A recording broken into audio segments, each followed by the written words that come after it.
الحمد للہ رب العالمین والصلاة والسلام علی سید المرسلین اما بعد فاعوذ باللہ من الشیطان الرجیم بسم اللہ الرحمن الرحیم بحمد تعالی احکام شرعیہ سے متعلق ہمارا یہ آج 38واں سلسلہ ہے۔ سوال جواب کی روشنی میں شرعی احکام بیان کیے جاتے ہیں۔ کسی مالی ادائیگی کے لیے چیک کی صورت میں ادائیگی کی جاتی ہے اور بسا اوقات وہ چیک باؤنس ہو جاتا ہے، یعنی جس نے دیا اس کے اکاؤنٹ میں اتنے پیسے نہیں ہوتے، تو ایسی صورت میں پھر اس چیک پر باؤنس ہونے پر جس شخص نے پیسے لینے ہوتے ہیں وہ جرمانہ بھی لیتا ہے، یا بینک جو ہے وہ اس سے جرمانہ کاٹ لیتا ہے۔ تو اس کا کیا شرعی حکم ہے؟ یاد رکھیے کہ چیک باؤنس ہونے پر دینے والے سے لینے والے کا جرمانہ لینا یا بینک کا ایسی صورت میں اس کا جرمانہ کاٹنا یہ ناجائز ہے، کیونکہ یہ مالی جرمانہ کہلاتا ہے اور مالی جرمانہ منسوخ ہے۔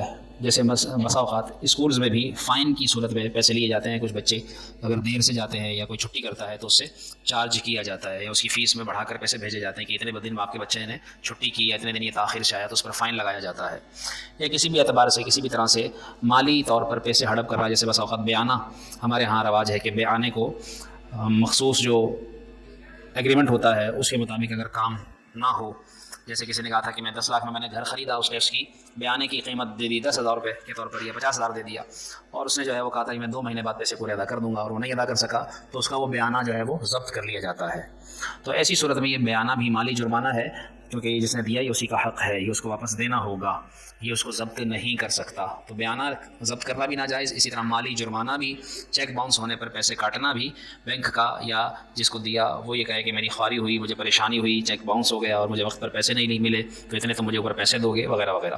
تو یہ ساری صورتیں پیسوں کی ادا کرنے کی یہ ناجائز ہے، یعنی خلاصہ یہ کہ چیک باؤنس پر مالی جرمانہ لینا یہ ناجائز ہے۔ اگلا سوال یہ ہے کہ سکے دے کر نوٹ حاصل کرنا۔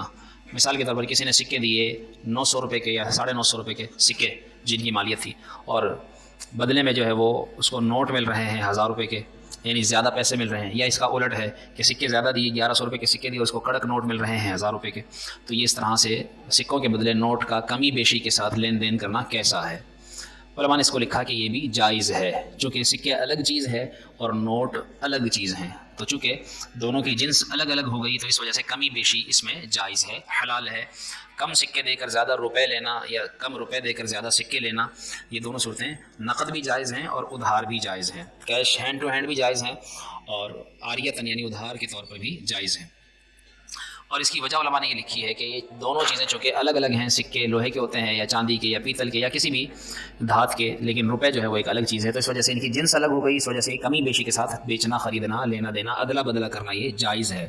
لیکن اگر ایک جنس ہو، مثال کے طور پر پرانے نوٹ لیے اور نئے نوٹ لیے، بوسیدہ نوٹ جیسے عید کے موقع پر یا کسی شادی بیاہ کے موقع پر کڑک نوٹ لیے جاتے ہیں بینک سے، تو اس وقت بسا اوقات ایسا ہوتا ہے کہ 1000 روپے کے اگر نوٹ لینے ہیں تو پھر آپ کو اوپر پیسے 50 روپے 100 روپے دینے ہوتے ہیں۔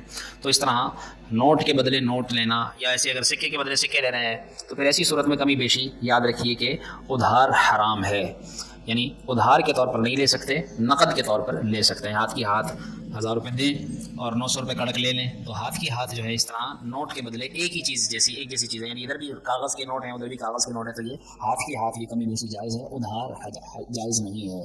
کسی نے کہا کہ آج دے دوں اور ادھار پر اس کے بعد پھر جو ہے میں تمہیں 2 دن بعد 1 دن بعد ادھار کے طور پر پھر تمہیں زیادہ کر کے نوٹ دے دوں گا، تو یہ حرام ہے، یہ سود کہلائے گا۔ تیسرا سوال یہ کیا گیا کہ بغیر دعوت کے کسی تقریب میں شرکت کرنا کیسا؟ جیسا کہ ہمارے ہاں آج کل ہوتا ہے کہ دعوت دی جاتی ہے تو کارڈ پر لکھ کر دیا جاتا ہے کہ بھئی گھر میں ایک آدمی کی دعوت ہے، یا گھر کے افراد کی دعوت ہے، مردوں کی دعوت ہے یا عورتوں کی ہے، بس اوقات ماں فیملی لکھا جاتا ہے، پوری فیملی کی دعوت ہے۔ تو ایسے جب جہاں پر دعوت کم افراد کی ہو، 2 کی ہو اور چلے جائیں 4، اور پتہ ہوتا ہے کہ ایک تو ہوتا ہے بچے اس میں عموماً داخل نہیں سمجھے جاتے، بچوں کو شمار نہیں کیا جاتا، تو جو عموماً رواج ہے جو سب کو معلوم ہے کہ اس کے متعلق کوئی وہ مسئلہ نہیں ہوگا، تو اس کی بات نہیں ہو رہی۔ بات یہ ہے کہ جہاں پر بڑے آدمی شمار کیے جاتے ہیں تو وہاں پر اگر ایک فرد کی دعوت ہے تو چلے گئے 2 کی دعوت ہے چلے گئے 4 گھر کے، تو اس طرح شرکت کرنا بغیر دعوت کے کیسا؟ علماء نے لکھا ہے کہ ایسی تقریب میں کہ جہاں باقاعدہ افراد کی دعوت دی گئی ہو تو جتنے افراد کی دعوت دی ہے اتنے ہی افراد شرکت کر سکتے ہیں، اس سے زیادہ افراد اگر بغیر دعوت کے کسی تقریب میں شریک ہوں گے تو ان کا ناجائز ہے، یہ شرکت کرنا حرام ہے۔ رسول اللہ صلی اللہ علیہ وسلم کی حدیث پاک بیان کی گئی کہ جو اس طرح بن بلائے دعوت میں شریک ہوا وہ چور بن کر گھسا اور لٹیرا بن کر نکلا، چوروں کی طرح گویا داخل ہوا اور گویا لوٹ کر نکلا ہے. کیوں؟ کہ اس کو دعوت ہی نہیں ملی تھی. جب اس کی تو اس کے ظاہر سی بات ہے کہ جو دعوت دیتا ہے وہ اسی لیے ایک فرد لکھتا ہے، چند افراد کی دعوت مخصوص کرتا ہے کہ اس نے اتنا ہی انتظام کیا ہوا ہوتا ہے. اور آپ یہ کہیں گے نہیں اتنا تو بچے گا، کھانا بچ کے ضائع بھی تو جائے گا، یا انہوں نے ہم نے جب دعوت دی تھی ان کو تو سارے گھر کی دی تھی اور انہوں نے تو ہمارے 2 فرد کی دعوت دے دی تو ہم تو بدلہ پورا کریں گے جا کر. یاد رکھیے کہ یہ ایسا کرنا بالکل بھی جائز نہیں ہے، ناجائز ہے، حرام ہے. کوئی اس طرح سے ہرگز نہیں کر سکتا. جتنے افراد کی دعوت ہو اتنا ہی فرد اس تقریب میں شرکت کر سکتا ہے، اس سے زیادہ کی شرکت نہیں ہو سکتی. جائے گا تو گنہگار ہوگا. چوتھا سوال یہ کیا گیا، سب سے پہلے بخار کس کو ہوا؟ اس کے متعلق کتابوں میں لکھا ہے کہ نوح علیہ السلام کی کشتی میں جو جانور سوار ہوئے تھے تو ان میں سے شیر کو سب سے پہلے بخار ہوا. یہ ایک معلوماتی سوال ہے، بہت سے لوگ عجیب سے سوالات کرتے ہیں، لیکن چونکہ معلوماتی بات ہے، علمی بات ہے، تو چھوٹی چھوٹی باتیں بھی بس اوقات لوگوں کو پتہ ہونی چاہیے اور پتہ کرتے ہیں، تو اس لیے اس طور پر اس کا جواب کیا گیا. اس کے علاوہ جو بخار ہے یہ انبیاء کرام علیہ السلام کو بھی ہوتا رہا، یعنی اس کے بعد نوح علیہ السلام کے بعد پھر انبیاء کو بھی ہوا. رسول اللہ صلی اللہ علیہ وسلم کو بھی حالت بخار میں ہی آپ کا وصال ہوا. جو آپ کی جو بیماری تھی، جس بیماری میں آپ کا وصال ہوا، وصال ظاہری، وہ بخار ہی تھا. جبکہ فرعون جس نے 400 سال ایسے گزارے ابتدائی عمر کے جس میں اس کو کبھی نہ سر درد ہوا نہ کبھی بخار ہوا. جب اس کو پھر سر درد یا بخار ہوا پھر اس کو پتہ چلا کہ یہ کیسی بیماری ہے، تو آپ اس کے متعلق رسول اللہ صلی اللہ علیہ وسلم کی روایات بھی ملتی ہیں کہ بخار کو برا بھلا نہیں کہنا چاہیے. بعض لوگ بخار کو کوستے ہیں یا برا بھلا کہتے ہیں، تو یہ چونکہ جسمانی رد و بدل، یعنی غذا کی بے اعتدالی ہو جانے سے یا موسم کے اونچ نیچ ہونے سے بدلنے سے یا کسی کے مزاج سے کوئی موسم یا غذا نہ اس سے موافق آئے تو اس وقت یہ بخار ہوتا ہے. تو اس کی بہت ساری وجوہات ہوتی ہیں. کبھی بس تھکاوٹ سے بھی بخار ہو جاتا ہے، کبھی کبھی گلے درد کی وجہ سے بھی بخار ہو جاتا ہے، بہت ساری صورتیں ہیں. الغرض بخار کو برا بھلا نہیں کہنا چاہیے. بعض روایتوں کا یہ بھی خلاصہ ملتا ہے کہ بخار والے کے گناہ ایسے جھڑتے ہیں جیسے درخت سے پتے جھڑتے ہیں. تو 3 دن تک کم از کم بخار کو علاج کے طور پر بھی اگر برداشت کیا جا سکتا ہے تو برداشت کیا جائے، جبکہ معلوم ہوگا یہ موسمی ہے. لیکن اگر وہ شدت اختیار کر رہا ہے یا اس میں کوئی ایسی علامات ہیں کہ جو کسی بڑی بیماری کا سبب بن سکتے ہیں، کہ جیسے لگتا ہے ٹائیفائڈ ہوگا یا ملیریا ہوگا یا آج کل جس طرح اس کی اور بہت ساری صورتیں ہیں، تو پھر ایسی صورت میں اس کا فوراً علاج کروانا چاہیے. ایک اور سوال یہ کیا گیا کہ خون بہنے سے تو وضو ٹوٹ جاتا ہے، لیکن کیا کوئی ایسی صورت بھی ہے کہ جب خون بہے اور وضو نہ ٹوٹے؟ جیسے کسی کے ہاتھ سے کٹ لگ گیا، خون بہا، نس میں سے یا کھال میں سے یا گوشت میں سے خون نکل آیا اور بہہ گیا، تو خون بہہ جانے سے وضو ٹوٹ جاتا ہے. لیکن ایسی صورت بھی ہے کیا جس سے خون نکلتا ہے، بہتا ہے لیکن وضو نہیں ٹوٹتا؟ اس کا جواب یہ ہے کہ جی ہاں، ایسی صورت ہے کہ جب خون نکلے بہے لیکن پھر بھی وضو نہیں ٹوٹتا. وہ صورت یہ ہے کہ جب آنکھ کے اندر یا کان کے اندر یا ناک کے اندر یعنی جس جگہ کو وضو میں دھونا فرض نہیں ہے، جیسے ناک کے اندر کا حصہ دھونا فرض نہیں ہے وضو میں، آنکھ کے اندر کا حصہ دھونا وضو میں فرض نہیں، کان کے اندر کا حصہ دھونا یہ فرض نہیں ہے، تو ایسی جگہوں سے اگر خون نکل کر بہے گا بھی تو بھی وضو نہیں ٹوٹے گا. ایسی جگہ کہ جس کا دھونا وضو میں فرض ہے، اس جگہ سے اگر خون نکل کر بہا تو وضو ٹوٹ جائے گا. وضو میں یا غسل میں، یعنی جسم میں، پورے جسم میں سے، جس کا ظاہر ہے جسم میں پورے جسم کا دھونا فرض ہے، تو جس جگہ سے بھی جسم کے حصے سے خون نکل کر بہے گا وضو ٹوٹ جائے گا. یہ بھی سوال کیا گیا کہ وطر میں کب دعائے قنوت نہ بھی پڑھیں تو کوئی حرج نہیں. اس کا جواب یہ ہے کہ جب امام تیسری رکعت میں ہو، رکوع میں چلا گیا ہو، جیسے جماعت کے ساتھ قرات وطر کی جماعت ہوتی ہے رمضان میں، تو اس میں اگر کوئی جو ہے وہ ڈائریکٹ رکوع میں شامل ہوا تو پھر ایسی صورت میں اس پر قنوت پڑھنا واجب نہیں رہے گا. اس کو رکعت مل گئی اور وہ شروع کھڑے ہو کر بھی جو ہے وہ باقی 2 رکعتیں پڑھے گا اور اس کو ظاہر قنوت کی رکعت نہیں پڑھے گا. اس کو تیسری رکعت چونکہ امام کے ساتھ مل گئی، اس وجہ سے اس پر اس وقت قنوت پڑھنا واجب نہیں ہے. وطر بھی پڑھے گا، ظاہر اس نے وطر پڑھی لیکن قنوت نہیں پڑھی اور اسی پھر بھی نماز ہو گئی. تو یہ جماعت والی وطر کا حکم ہے کہ جب وہ رکوع میں شامل ہوا تیسری رکعت کے تو بغیر دعائے قنوت پڑھے ہی اس کی نماز ہو جائے گی. ایک اور سوال یہ کیا گیا کہ شراب سے متعلق کیا شرعی حکم ہے؟ اس کے متعلق یاد رکھیے جیسے ابھی نیو ایئر نائٹ آج کی رات ہے، ہیپی نیو ایئر کے طور پر ماذ اللہ دنیا بھر کے اندر اس کو سیلیبریٹ کیا جائے گا 12 بجنے کی دیر. آپ کے اپنے گلی محلوں میں آپ دیکھیے گا پٹاخوں کی فائرنگ کی آوازیں کیسے گونجیں گی، اور ماذ اللہ دنیا بھر کے اندر کیا کچھ ہوتا ہے وہ کسی سے ڈھکا چھپا نہیں. ہوائی فائرنگ کے نتیجے میں کتنے لوگوں کی ہلاکت ہوتی ہے، اور پھر شراب کا دورہ ہوتا ہے ماذ اللہ. اب تو یاد رکھیے کہ یہ نیو ایئر نائٹ منانا یہ انگریزوں کا طریقہ ہے، یہ مسلمانوں کا کوئی تہوار نہیں ہے. تو اس کے متعلق مسلمان کو یا تو یہ اس نیت سے کہ دعائے خیر دیں، مبارکباد اس نیت سے دیں کہ اس کے لیے آنے والا سال برکت والا ہو، تب تو ظاہر ہے کہ اس کو مستحب کی حد تک کہا جا سکتا ہے، جائز کہا جا سکتا ہے. لیکن اگر اس کو باقاعدہ رسم کے طور پر، رواج کے طور پر، تہوار کے طور پر منائیں اور انگریزوں کی نقالی کرتے ہوئے منائیں تو پھر ایسی صورت میں یاد رکھیے اس پر جو عید وارد ممکن ہے کہ ہو، کہ جس قوم سے مشابہت کرے گا وہ مشابہت اختیار کرنے والا اسی قوم سے شمار ہوگا. تو ظاہر انگریزوں کی مشابہت انگریز کی کام کرتے ہیں، مسلمانوں کا یہ کام نہیں ہے، مسلمانوں نے بنا لیا ہے.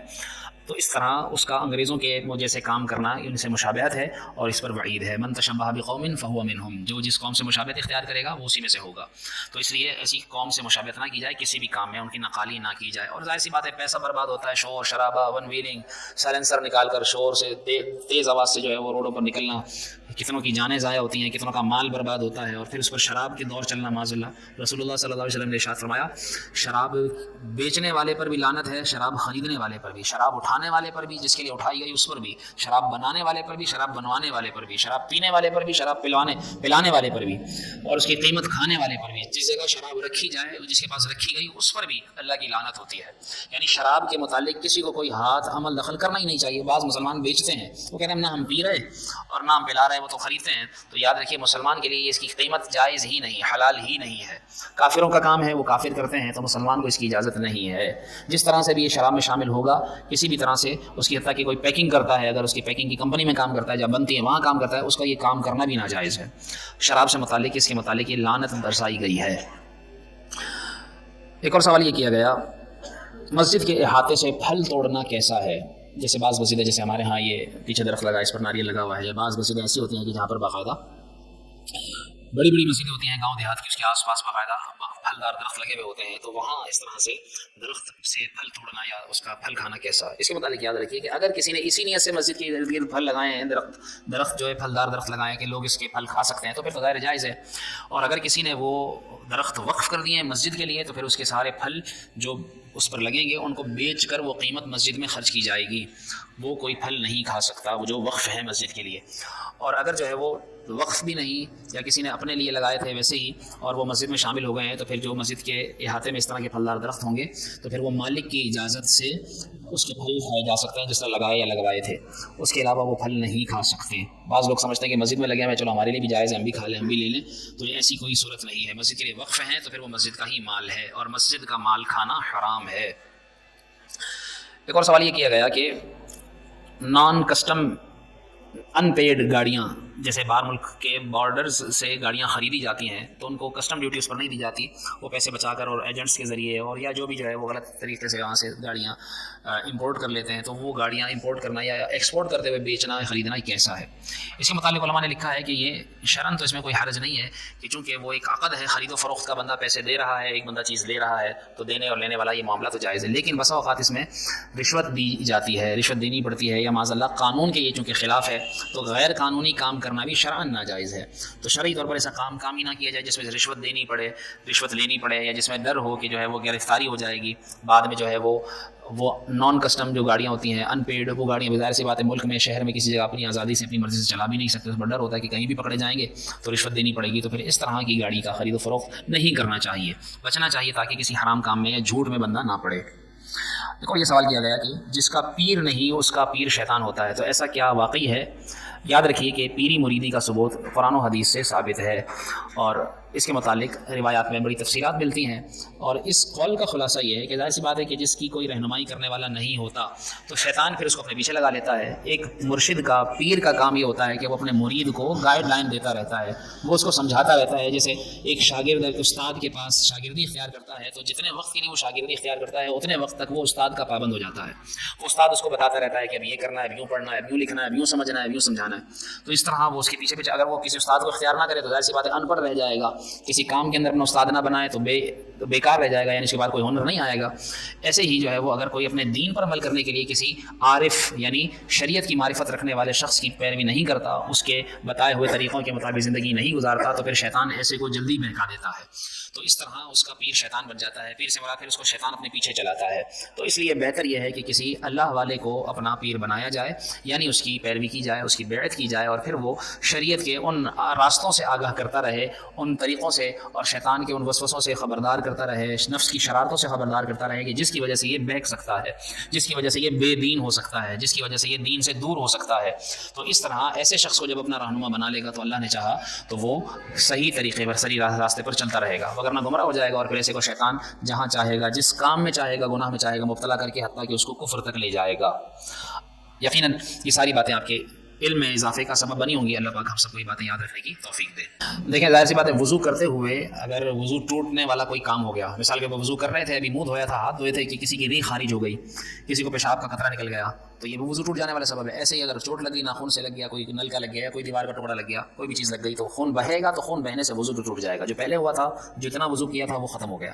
اب یہ ہے کہ اس سبب کو ختم کرے پہلے۔ اگر خون بہ رہا ہے تو یا تو اس کو بہنے دے ختم جب تک رک نہیں جاتا، یا اس کو روک دے، کوئی اس پر سنی پلاسٹ وغیرہ لگا دے، کوئی بھی چیز لگا کر اس کو روکے گا، اس کے بعد نئے سرے سے وضو کرے گا۔ پٹی لگا کر ظاہر ہے کہ جس زخم پر پٹی لگائی گئی ہے تو اگر وہ پٹی ہٹا کر وضو کرنا ممکن ہے، یعنی اگر پتہ ہے کہ 1-2 دن پرانا زخم ہے، کھول دیں گے تو کوئی حرج نہیں ہے، تو پانی اوپر بہا لیں گے اور وہ زخم بھی خراب نہیں ہوگا، اس میں پیپ پڑنے کا ڈر نہیں ہے، وہ خراب ہونے کا اندیشہ، بگڑنے کا ڈر نہیں ہے، پھر تو پٹی ہٹا کر اس کے اوپر سے باقاعدہ پانی بہائے گا۔ اور اگر پتہ ہے کہ پانی بہانے سے نقصان ہوگا لیکن گیلا ہاتھ پھیر سکتا ہے تو پھر گیلا ہاتھ پھیرے گا۔ اگر پتہ یہ بھی نہیں کر سکتا، پٹی کھول ہی نہیں سکتا، تو پھر ایسی صورت میں پٹی بندھی رہے گی اور اس کے اوپر گیلا ہاتھ پھیر لے گا تو اس کا وضو ہو جائے گا۔ نماز کے دوران اگر ناپاکی محسوس ہو، جیسے کسی کو یہ لگے کہ ریح خارج ہو گئی ہے، یا یہ لگے کہ پیشاب کا قطرہ نکلا ہے، تو اس طرح کا کوئی بھی اگر سبب نماز کے دوران ہو تو پھر وہ کیا کریں؟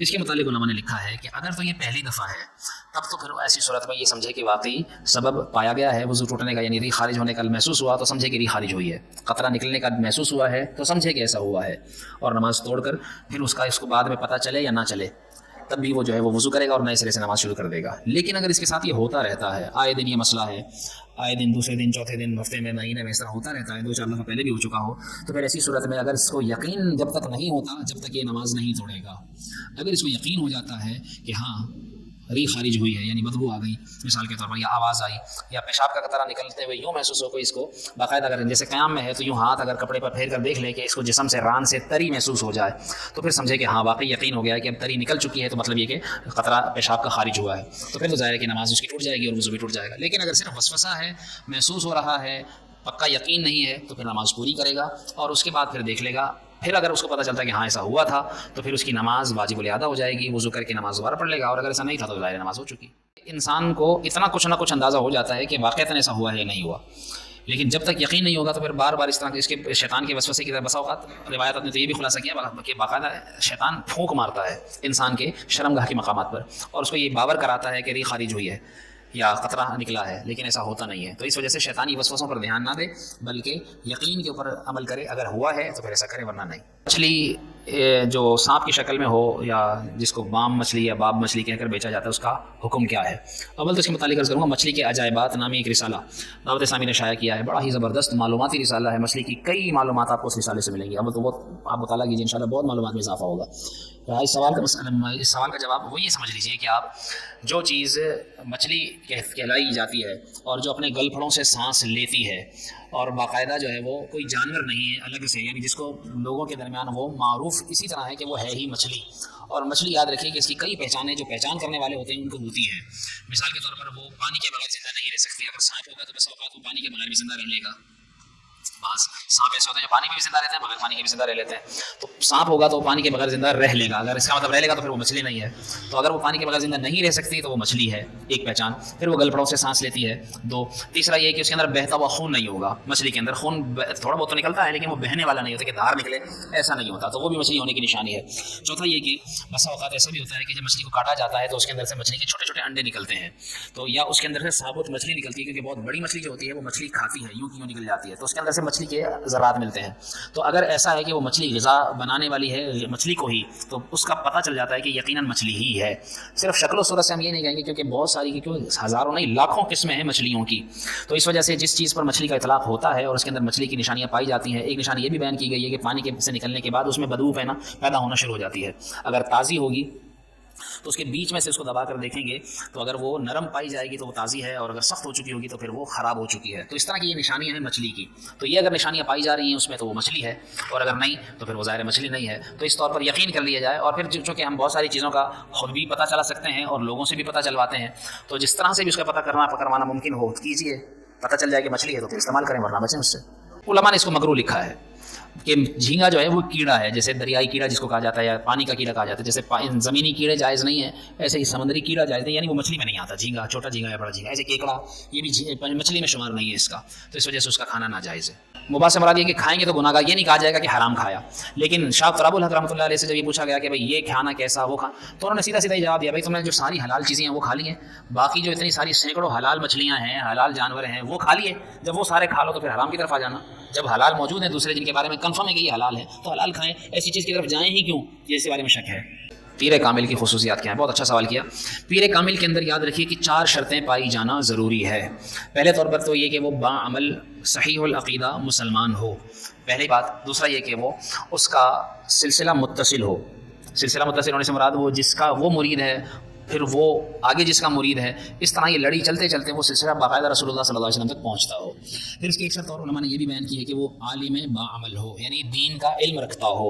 اور عالم کی تعریف علماء نے یہ لکھی ہے کہ وہ اپنی ضرورت کے شرعی مسائل بغیر کسی کی مدد کے کتابوں سے نکال لیتا ہو. ایسا شخص عالم ہے جو اپنی ضرورت کے مسائل کتابوں کی مدد سے بغیر کسی اور کی مدد کے کتابوں سے نکال لے، چاہے وہ عربی کتابیں ہوں یا اردو کتابیں ہوں. جو اپنی ضرورت کا مسئلہ، جیسے اب کسی کو کوئی مسئلہ پوچھا جائے، ٹیسٹ بیبی ٹیوب کا مسئلہ آپ کتابوں سے نکال کر بتائیے، اس کو وہ نہیں نکال سکتا. لیکن جو عالم دین ہوگا وہ کہیں نہ کہیں سے اس کے جزئیات تلاش کر کے اس کا حکم نکال لے گا. تو پیر کا اس طرح سے عالم ہونا بھی ضروری ہے. ایک تو وہ متصل سند ہو، عالم باعمل ہو، صحیح العقیدہ مسلمان ہو.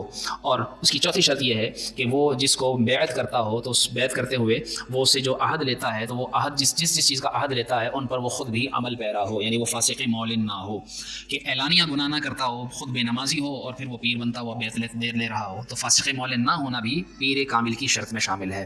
تو یہ وہ ضروری شرائط ہیں. سید ہونا ضروری نہیں ہے، غیر سید بھی مرشد ہو سکتا ہے، پیر بن سکتا ہے. کہ اگر مرد نے طلاق دی اور عورت نے نہیں سنی، یا سنی اس نے ایک سنی، اس نے کہی 3 تھی اس نے ایک سنی، تو کیا حکم ہوگا؟ تو اس معاملے میں لڑکے کا یعنی مرد کا ہی قول معتبر ہوگا. یعنی اس نے 3 طلاقیں دے دی ہیں اور وہ کہتا ہے کہ ہاں میں نے 3 طلاقیں دے دی ہیں، مانتا بھی ہے کہتا بھی ہے، تو پھر اہل سنت و جماعت کے نزدیک 3 طلاق کا حکم دیا جائے گا. طلاق مغلظہ ہو گئی، وہ عورت اس پر حرام ہو گئی. اگر معاذ اللہ اس سے متعلق اگر کوئی یہ کہے کہ 3 طلاق 1 طلاق ہے تو ایسا کہنا ناجائز ہے. جو 3 کو 1 کہے یا وہ یہ کہے کہ ہمارے مسلک میں 3 نہیں ہے. مسلک یاد رکھیے بات کی بات ہے، سب سے پہلے ہمارا دین اسلام ہے. دین اسلام کے اعتبار سے قرآن کریم میں بھی 3 طلاق کا ثبوت موجود ہے. اور ایسے ہی اس کے متعلق علماء صاف سی مثال بیان کرتے ہیں کہ کوئی 3 تماچے مارے، چماٹ مارے، تھپڑ مارے اور وہ کہے کہ تم سمجھو میں نے تمہیں 1 مارا ہے، تو وہ کہے گا کہ ہاں 1 مارا ہے. بھائی 3 مارے تو 3 ہی لگیں گے.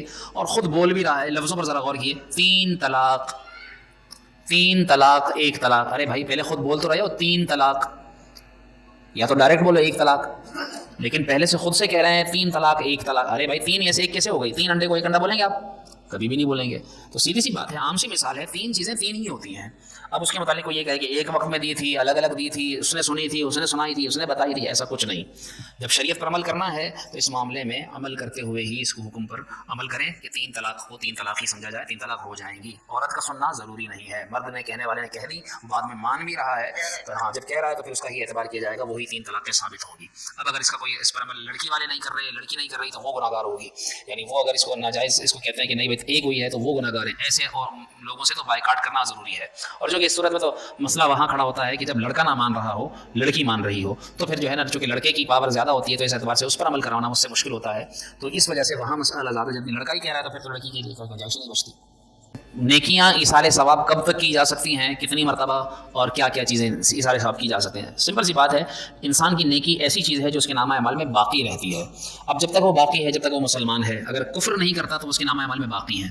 تو یہ اللہ کی رحمت پر موقوف ہے. انسان اپنی نیکیوں کو جب چاہے، جتنی مرتبہ چاہے، اپنے مرحومین کو ایصال ثواب کرتا رہے. چونکہ ایصال ثواب کرتے ہوئے وہ یہ دعا کرتا ہے کہ یا اللہ میری اس نیکی کا ثواب، چونکہ نیکی اس کی تو اس کے لیے ہے، اس مرنے والے کے لیے تو دعا ہے دراصل، اور اس دعا کی برکت سے اللہ تعالیٰ اس پر رحمت نازل کرے، یہ اللہ کی رحمت پر موقوف ہے. تو اس لیے جب جب آپ اپنے مرحوم بندے کے لیے، مرنے والے کے لیے دعا کریں گے تو اللہ تعالیٰ اس دعا کے صدقے اس مرحوم پر رحمت فرمائے، یہ اس کی رحمت ہے. اس لیے جب چاہیں، جتنی مرتبہ چاہیں، جو چاہیں ایصال ثواب کریں اور اللہ سے امید لگائیں کہ اللہ اس پر رحم فرمائے. زندگی بھر کے کیا کر سکتے ہیں نا، اگر وہ اس کے اپنے نامہ اعمال میں باقی ہیں تو. اللہم صلی علی سیدنا و مولانا محمد مبارک وسلم. یا اللہ جو کچھ سیکھا سکھایا یاد رکھنے عمل کرنے کی توفیق عطا فرما، انہیں دوسروں تک پہنچانے کی توفیق نصیب فرما، ہمارے علم میں اضافہ برکت عطا فرما، جو ہم سب کے لیے حق میں بہتر ہو بن مانگے عطا فرما. وصلی اللہ تعالی علی خیر خلقہ محمد وعلی آلہ وصحبہ اجمعین برحمتک یا ارحم الراحمین.